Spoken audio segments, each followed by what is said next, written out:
Hello, everyone. This is Gail, aka Sunshine. Today, I have Lori Downing joining us around the campfire. January is Cervical Cancer Awareness Month, and we're honored to have Lori join us and share her story and perspective as a cervical cancer survivor. So, Lori, welcome, and thank you so much for joining us. Thank you so much, Gail. I'm very honored to be a part of this and a little nervous, but I'll just do the best that I can. You're going to do great. So, why don't you just start by telling us a little bit about yourself, where you're from, your family, your career, and that kind of stuff. And I always ask people to include one fun fact. Okay.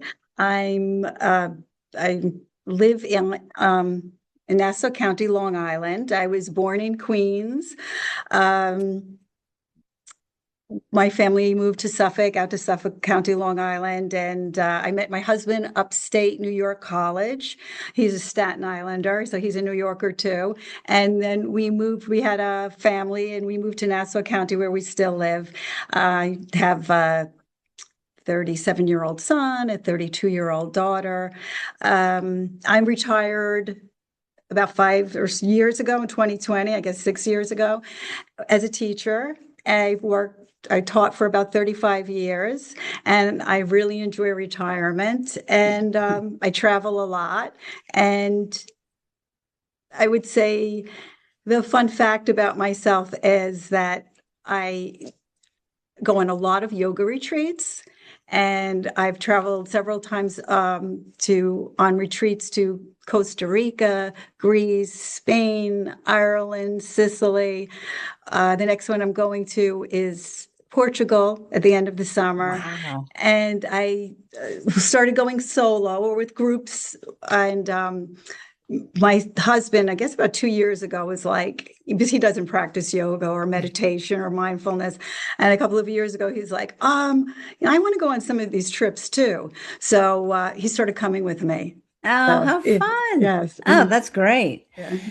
Well, the thing that brings us here together today, obviously, is cancer, and specifically cervical cancer. So I'm wondering if you can tell us a little bit about your diagnosis story, when you were diagnosed, how you found out, quick synopsis of your treatment Mhm. and all that. Mhm. Yeah.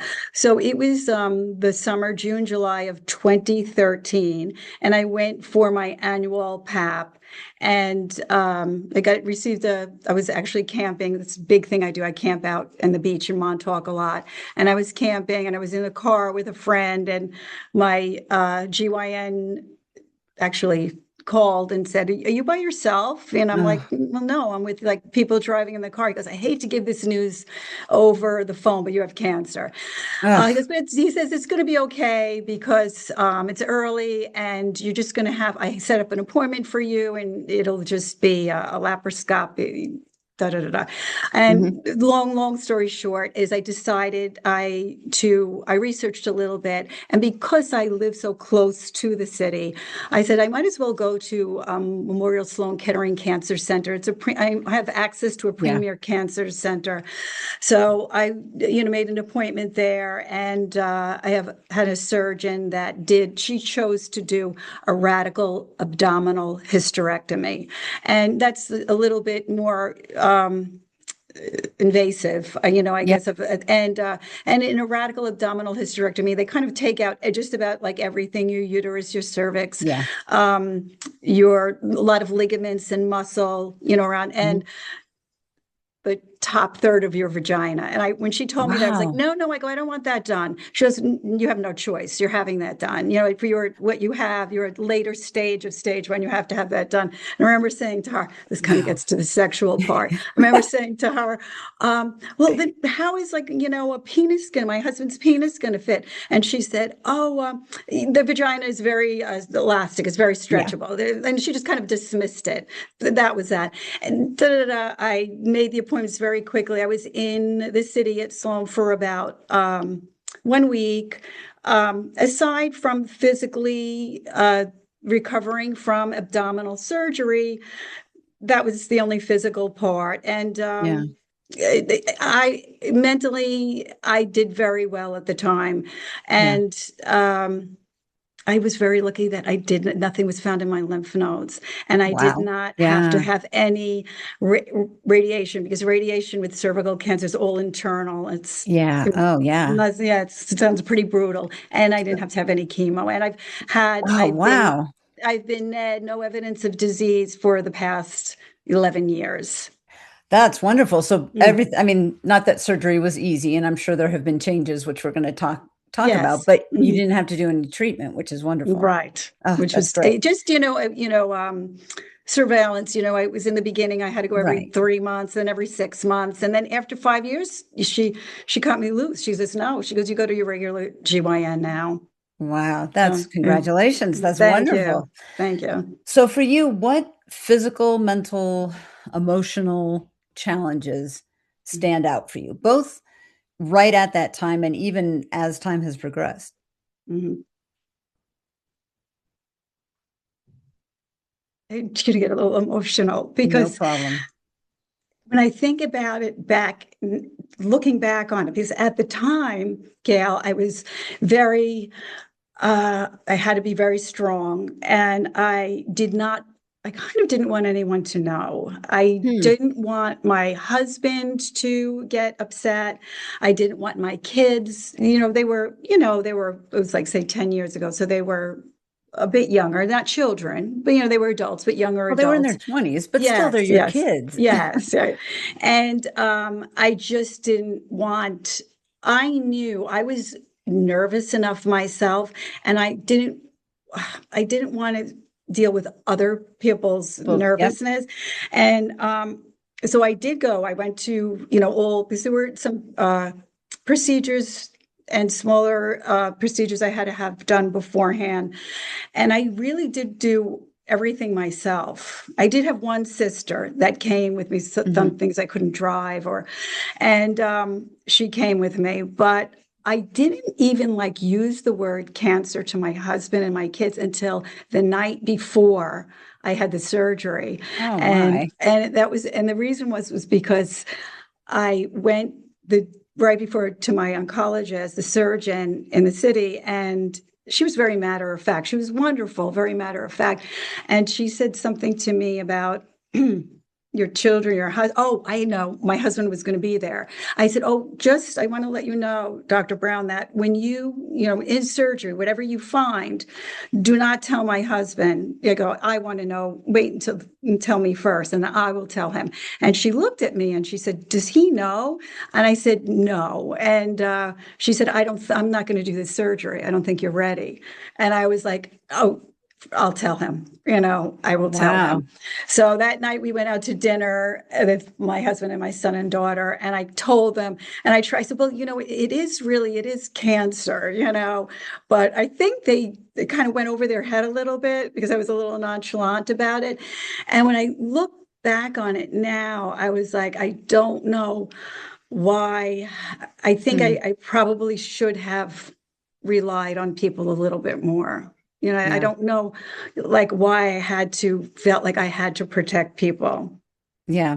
Mm. I think you're not the first person to tell me that. I have heard Mhm. that a number of times and I experienced it myself. I think it's just a natural thing. We're dealing with our own shock, fear, pain, Mhm. whatever. Yes. And to add the additional shock, pain, fear of others can seem like a little too much. So I can Yes. understand that.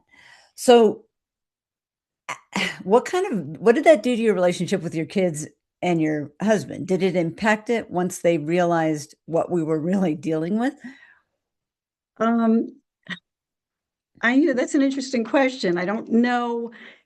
I did see, my son, my daughter kind of became upset, which I didn't want. I didn't want to have to deal with her being upset and trying Yeah. to console her and try to make her better. Where my son became very protective. My Mm, husband more like my daughter, not crying, not like that, but I could tell he got yeah. worried, Yeah. internalized it, worried. Where my son became more like the protective, Mm, practical one, interesting. and it probably strengthened my relationship with all three of them. It really Yeah. did. I'm Mhm. sure. I mean, it's interesting how each family goes through it, and that's interesting that that was the Yeah. final outcome, which is great. Yeah. Um, It, it's go just ahead. just very funny. My son that was just here that I Yeah. made leave. We are very close. But there was one thing, maybe it was like a couple of years later. A lot of times I want him to do things he doesn't do, and I never. I was so desperate for him. I can't remember what it was. Something silly. I was so desperate for him to attend whatever I wanted him to attend or go, and I was like, "You have to do it." I had cancer, and he looked at me and he said, "Oh no." He goes, "You can't use that card ever." That's neat. Well, that says something about your relationship. That is pretty funny. Thank you for sharing that. I love it. So, if you think about your experience specifically, given that you had cervical cancer, Mhm. what challenges did you face as a gynecological oncologist patient? That's the hardest word to say. Both from the point of accessing information about sexual health and navigating the stigma around having cervical Yeah. cancer. Yeah. Well, just okay. Let me first tell you the stigma part. Sure. That was something when I was first initially diagnosed, I was like, oh my gosh. Because again, it was only 11 years ago, but maybe because I'm more educated, and also because I think a lot has changed in the Yeah. 11 years too. Uh, yeah, I was a little embarrassed, at first, and I was like, Mm. oh, and I actually said to my husband, because we met in college, he was not my only sexual partner, but very, very few compared to him. And I don't want to make it sound like he was sleeping all over, but difference between men and women. Yeah. Yeah. And so I kind of said, it has to have been from you, that I got it, and he was like really upset that I said that. He goes, well, that's not fair, and really in reality, because of the way it goes, it could be It could anyone. I be mean, anything. I could have had one other partner besides him, but that I can't. You know how to explain it. It just Right. passes so easily. So it really, really has nothing to do like with sex. It Well, doesn't. that's what I was gonna say. I mean, it's cervical cancer, and yes, there's the HPV virus, right? I Yes, mean, that's yes, but at the same time, it's cancer, which cancer's not, um, transmittable in the same yes, way that, having the flu is or something like that. yes, So yes. would you say that's why you had that stigma, that shame was because Absolutely. it was connected with Yeah, sexually transmitted disease? Okay. 100%. Yeah, Yes. that Mhm, is completely understandable. mhm. So in terms of accessing information about sexual health, how was that? Okay, so again, going back into 2013, when I realized, she had initially told me, "Oh, don't worry, you're not going to have any problem because it's not like usually the women, the internal radiation. I think I don't know if I'm pronouncing it correctly. It's called brachytherapy, Mhm. brachy. Those you're having your inside of your vagina burnt. So Oh those gosh. women are like they have very difficult, with Wow. sexual activity Yeah, you're or right. intercourse. And so she says, well, you're not, you don't have that. But then when I was seeing, I was having difficulty or, pain. And I tried talking to her about it. It was a little disappointing. You think, here I am at a premier cancer center, and this doctor is not caring about that Mm. part of my journey. And then Mm. I think, finally sent me, they did have a sexual health wellness part of Sloan. And I did go to that doctor. And, again, they were all like very nice, but I don't really think they gave me very good tools. Finally, I would Mm. say a few years later, me just like pressing it, again, maybe they didn't even have these departments open yet. Maybe they were opening as time went by. I did go to a pelvic floor therapist, and that was a Um, really interesting thing. I was like, oh, how am I going to do this? And it was like so bizarre because you go and I don't know if anyone who's been part of pelvic floor therapy, but you're really having and of course, I think it's usually women working with women, with these two wonderful young girls. You're having these huge, uh, oh God, I can't think of the word, the plastic, oh my goodness, I A really should know dildo? this. Yeah, well, I didn't want to say dildo, but this is a more Yes, professional I'm word. sure there is. I don't know what it is, but there you But go. I should know it. I should know it. And so they give you all different varying. And so you're in with the first they're putting their hand up you there, because then there's a little scar tissue, and Okay. they're moving it around, and then you're doing it, and then you so it's really, but you, oh my goodness, the relationship you form with these I people, would imagine. So so it's interesting. That's not what I thought you were going to describe it as. I was thinking of more strengthening, which I'm sure that's part of it, but it's uh, learning how to do this again and using the muscles in the way yes, that and using the muscles, and then yeah, interesting. that's like you could do like the Kegel like type Right. muscles, and Yeah. actually that's how I probably got into yoga. They recommended yoga because Yeah. that's a lot of pelvic floor strength, and then the yoga became a whole thing for meditation and mindfulness. So it helped me mentally too. Wow. But yeah, but that was the kind of little bit disappointing thing, that I felt as though I was not really given support for the sexual health Yeah. aspect. Mhm. Yeah. I don't think you're alone. And I'm sorry Mhm. that was your experience, but I'm glad that you ultimately got what you Yes, needed. yes, That sounds like a bonding, definitely a bonding experience yes, with yeah. those young Well, girls.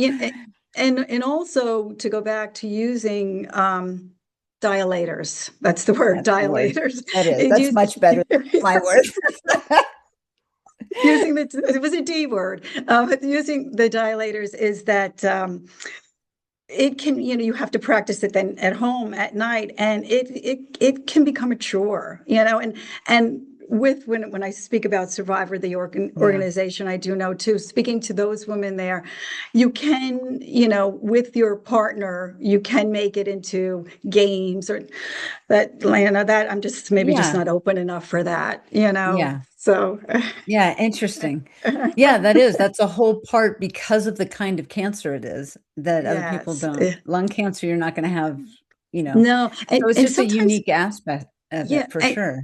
and Gail, sometimes I feel very guilty about Mm, speaking about it so much, because it's like, yeah, I had cancer and I completely survived it. So to be complaining about this is, yeah. when you see other people dealing long term and with reoccurrences, it sounds a little whiny to be. And So, yet yeah. it's yeah, and yet no, I understand that, but Mhm. and yet it is your experience and you have had to relearn. I mean, it Yes. impacted you long term, which is one of the things we talk about with epic Mhm. experiences.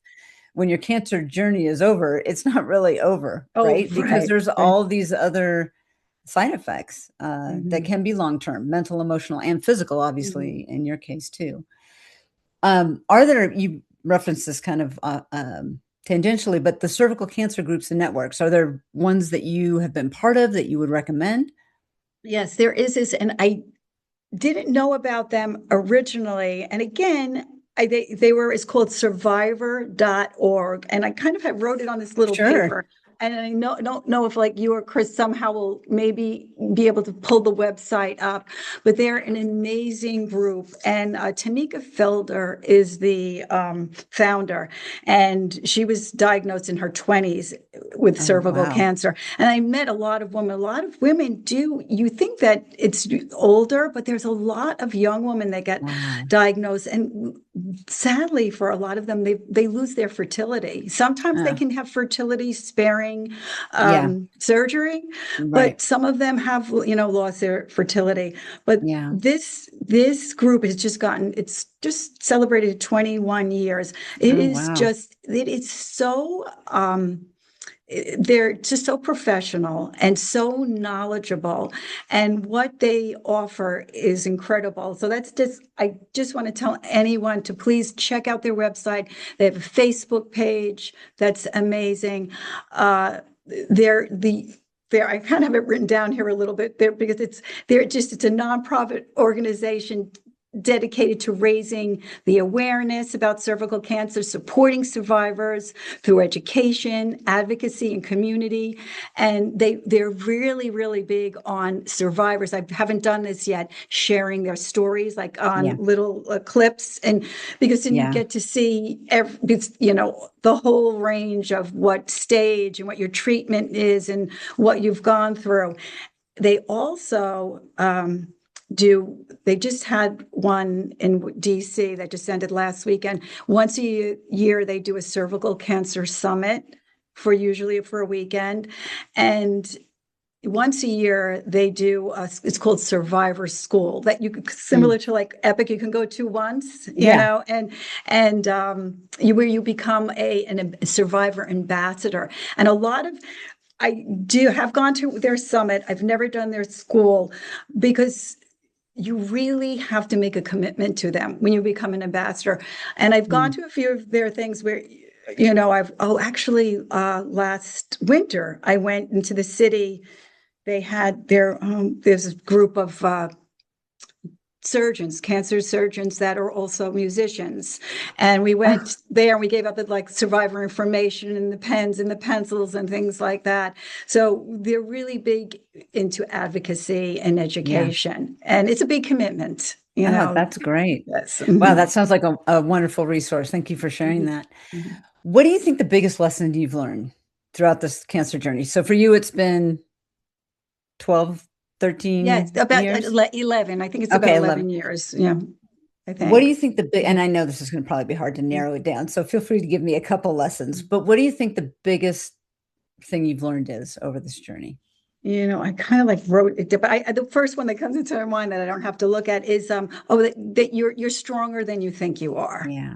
That's like the biggest lesson. And Yeah. and uh and also, yeah, you're really, this is kind of cliche, but like you're never too old to learn something new or experience. And that was, I kind of tied that into like the Epic, the camp. Mhm. That was something that I could do a whole podcast on that. That's another whole story, the anxiety I had about going there. But that was like something that, I can't do this, I can't do this. And I learned that helped me realize that you can always stretch yourself out of your comfort zone, always. So, So for you, it was the thinking about going to Epic was yes, anxiety producing. I'm curious why. yes. Because I started looking at their videos, and like and to see, I'm a little bit like afraid of water. Not silly, Okay. I'm a beach person, but I can, I can bob in the water, I can go in the ocean, but I'm Yeah. not like a long distance swimmer. I'm not an underwater person. And so when I started seeing the videos, and this was like back in the day where you were just like in the kayak by yourself Yeah. and you're Mhm. doing like these like rapids. And then I showed on the video when they put you in the pool and they put you upside down. Like that was like I was, I have a fear of drowning, Yeah. and I was looking at that and I was like, I can't do this. I go, why am I doing this? This does not look like fun at all. Why would I put myself through this? So And what got you to go? That's my next question is what got me you to go, went. I went only because I, I forced myself. I Okay. did because I knew in the end, if I didn't do it, I have a lot of FOMO, fear of Yeah. missing out. So Mhm. I was like, if I didn't do this, I would probably regret it, Yeah. but I didn't do it. What would you say is the best thing that came out of it? So you forced yourself to go. Are you The best glad you thing, went? I oh, guess. yes, oh, Okay. amazing, amazing. So what is the best thing for you that came out of it? Um, that sense of strength, Yeah. and the sense of, I would have to say, the I'm gonna get, like I've said again, the people that I met there. Yeah. Um, and even though like we're not in contact, because the closest people, because there were like five of us that met in the air and at the Denver airport, because Yeah. other people were maybe in the area. And the people that I traveled with to and from, uh, unfortunately, have all passed away. Oh And gosh. yeah, and so over these years, that Yeah. I've I guess it's probably close to 10 years, Mhm. um, that I've seen just the last person. Because like in my mind, I was like, oh, okay, Tom died, And I go, Ugh. so, who's alive? I go, oh, Noah's still alive. And then I got the notification, Oh that he died. gosh. And I was like, okay. And it's, it's very impactful to me because they were in my lives, Mhm. and it's, I don't really talk about them with Yeah, anyone, and but they'll always like be a part of me. for And sure. sometimes I think, oh, when I do my my mindfulness or my Mhm. mantras, like I'm like fortunate or I am blessed, and I almost feel as though I don't want to say that I am blessed or I'm lucky compared to them, because I'm not any luckier than they are. Mhm. Were they were just such amazing people Yeah. that they probably they might have lived better. And I don't mean to say it like that. They might have lived Yeah. a better life than I did, or what their life was It was great. wonderful. Yeah. Yes. And so I feel as though I have abundance. I've changed that into, Mm. instead of being like I'm fortunate, I'm grateful that I have abundance, and they're part of that abundance. So I feel like Yeah. that I'm not lucky compared to them. I don't know Yeah. why it's important for me to think of it that way. Yeah. Well, and they will always be part of that Yes, abundance for you. yes, I mean, yes. that's Hmm. the really cool part. Well, is there Hmm. anything else you would want to share with someone listening? Um, hmm. I'm trying to think. I don't know. I don't know if I gave like the best advice. I think I just talked really just about myself. But Well, no, anything. I mean, anything. It could be a lesson. It could be something for a caregiver. It could be, I'm just wondering if you have anything else I haven't specifically asked about that you would want to share. yeah, I don't know if I have like any such great words of advice, because I still see people that I know that have like cancer diagnoses, and sometimes how like I approach them, I've tried to approach people like, oh, I went through this, I can help you, and they don't want to hear it. Mm, And then people that get like offended if you don't ask so much. So sometimes I don't yeah. really like have any advice for it. The only thing is I can think of is,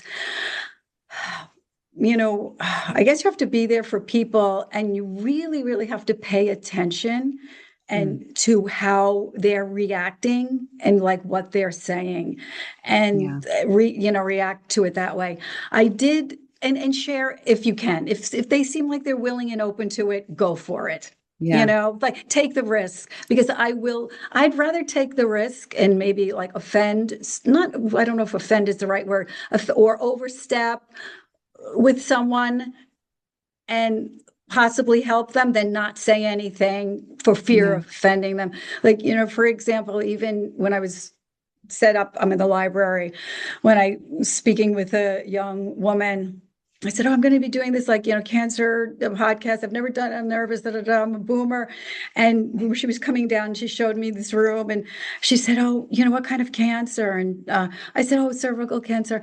And she said, oh, she was young. She's like 35. She says, I'm a breast cancer survivor. And, Wow. and she started sharing with me, and I was like, oh, I go, you know what? You have to look into, and I like typed like, it's epic. I go, look, you have to go to this. I go, I know you have two young kids, and you're going to say you can't do this, or you don't have the time. I go, but you have to do this.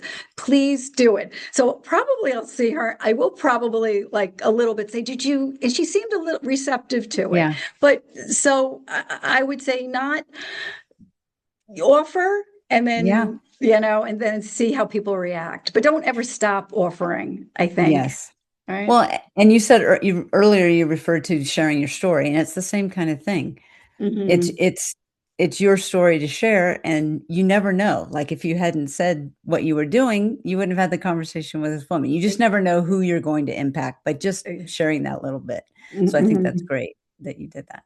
So the way I always end the podcast is to ask this very important question: marshmallows over a campfire, slow and steady, or flaming crispy? Okay, of course, I've looked at that. I'm going to say, it's not, I won't make it, usually I make a big thing of it. I'll have to say, go with slow and steady. Slow and steady. I love it. Well, Lori, thank you so much. Thank you for being honest and open about all the things. I really like what you said about removing the stigma Yes, because yes. I think that's very important. If people are going to get checked and catch this early, that has to be taken Yeah, away, yeah, yeah. right? And actually, I'm sorry. I know if I didn't speak enough about that, I spoke too much about myself. I guess this can be edited out if you don't need, if you don't want to use it. But the big thing about the HPV vaccine, when I was, as I said, I'm retired, but when I was like, when I first was diagnosed and I was speaking to other teachers that had daughters younger about getting the vaccine, and I heard and I still hear a lot of women, and I get angry about it because I find it very ignorant and like say, oh, well, no, why should I do that to a 9-year-old or a 10? So they're not sexually active. It's so they are talking about it being related to sex, and it shouldn't be, And it and shouldn't be. Yeah. yeah. Yeah. No, thank you for sharing that. I appreciate that. Mhm. All right. Well, thank you so much for joining us. And for Mhm. those of you who are listening, until the next time we gather around the campfire, keep living beyond cancer. Thank you.